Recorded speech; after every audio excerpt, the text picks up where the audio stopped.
Hello, and greetings from Washington, D.C. I'm Congresswoman Candice Miller, and I'm so proud to represent the 10th Congressional District in the great state of Michigan in the United States House of Representatives. Today, as Americans celebrate Constitution Day across our great country, I'd like to share with you some of the historical context behind our Constitution and my thoughts as to why it is really the world's greatest and most successful blueprint to establish a self-government that ensures and protects our liberty and our freedom. 227 years ago, members of the Constitutional Convention signed the final draft of our Constitution, setting the course of our nation's future, one of liberty for every man and every woman. It solidified our founding principle declared 11 years prior on July 4th, 1776, when the Second Continental Congress passed the Declaration of Independence. Our nation was founded on two revolutionary ideas that were included in the Declaration of Independence, drafted, of course, by Thomas Jefferson. One, the idea that people were born free with fundamental rights versus rights given to them by a king. And two, the idea that the government was subject to the people instead of the people being subject to a king. And both of these were truly very revolutionary concepts. And then, of course, upon issuing our declaration, our, at that time, loose confederation of 13 colonies had to create such a government while fighting against the strongest country in the world at that time, which was Great Britain. The outcome of this incredibly difficult challenge would dictate whether democracy could in fact be a viable form of government. In 1777, our founders adopted the Articles of Confederation, which preceded our current Constitution. And this framework gave great deference to each state, and it established a national government really far too weak to meet the needs of our nation. In 1787, a group called the Federalists, led by James Madison and Alexander Hamilton, called for a constitutional convention, really, to create a new central government. The document created at that convention has stood for 227 years as a model for the world of how a free people can successfully govern themselves. And that document begins with three words that are truly profound: we the people. This built upon the idea found in the Declaration of Independence that government derives its just powers from the consent of the governed. And of course, this document, the Constitution, was far from perfect in that it did not grant freedom and equality to all people at that time, because it originally allowed slavery to continue, and it denied the right to vote to others, most particularly women. But the founders knew it was an imperfect document, so they provided the ability for it to be amended. After the Constitution was sent to the states for ratification, there was a huge debate throughout the nation on whether or not it should be adopted. And the pro-Constitution group, called the Federalists, was led by Madison and Hamilton. And the opposition group was called the Anti-Federalists, and it was led by some of our preeminent founders like Patrick Henry, George Mason, James Monroe, John Hancock, Samuel Adams, and some others.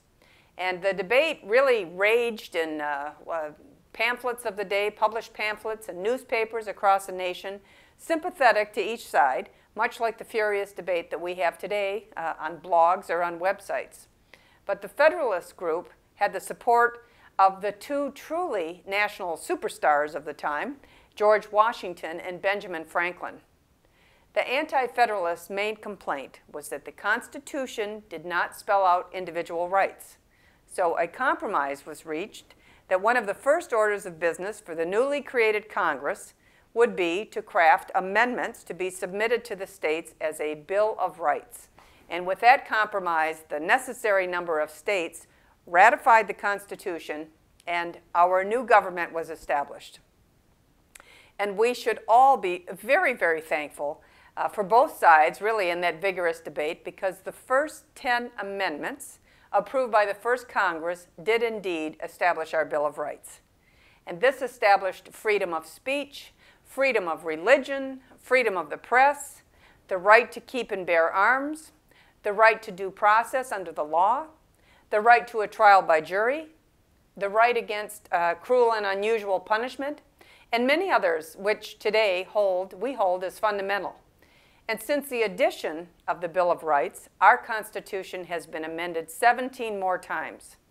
And many of the amendments made to the Constitution over the course of our history have had a very profound impact on all of our lives and have certainly made us a more perfect union.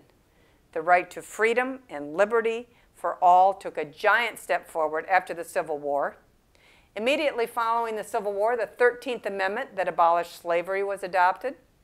And then the 15th Amendment also was passed after the Civil War. It guaranteed the right to vote for all races. But it took until 1920 to ratify the 19th Amendment, which guaranteed the right to vote for women. The 26th Amendment was ratified in 1971, not too long ago, that gave the right to vote to anyone who has reached the age of 18. And our Constitution also has genius in the system of checks and balances that it establishes through our three branches of government, the legislative branch, the executive branch, and of course the judicial branch. And just a couple of examples of these checks and balances. Congress is the only branch that can make the laws. And the executive branch, the president and his cabinet, sign bills passed by the Congress into law and then must enforce the law. And the judicial branch ensures that everyone complies with the law. The president, of course, is the commander-in-chief of the armed forces, but only Congress can declare war, only Congress. The executive branch spends our nation's money, but it can only spend money that is expressly authorized by an act of Congress. And the Constitution also creates two chambers of Congress, the House of Representatives, in which I am so proud to serve, and of course then the United States Senate. Members of the House are elected every 2 years, which requires us to certainly constantly take heed of the will of the people. That's why they sometimes call it the People's House. And the number of members allotted to each state is determined by population actually, every 10 years after they do the census counts. So although no person has ever served in the House who was not, in fact, first elected by a vote of the people. And it really, as I mentioned, it's for some of these reasons that the House is often referred to as a People's House. The Senate, on the other hand, faces election every 6 years. And then each state has 2 senators. I don't care how big your state is or how small your state is, each state has 2 senators. And the longer term, of course, was created to make the Senate a more deliberative body and not as responsive to the popular will. Equal representation was adopted so that the interests of the smaller states was not overwhelmed by the interests of the larger states. And of course, no bill can become law until it passes both houses of Congress, both the House and the Senate. And this system of checks and balances is absolutely essential to ensure that we remain free. And the genius of those who drafted our Constitution just simply cannot be denied. As a member of Congress, I often wonder if that first Congress had any idea at all of how great a nation they were creating. But I do know this, those of us who serve here have a responsibility to keep it great. So thank you for allowing me the opportunity to join you today, and let us all say Happy Constitution Day. Thank you.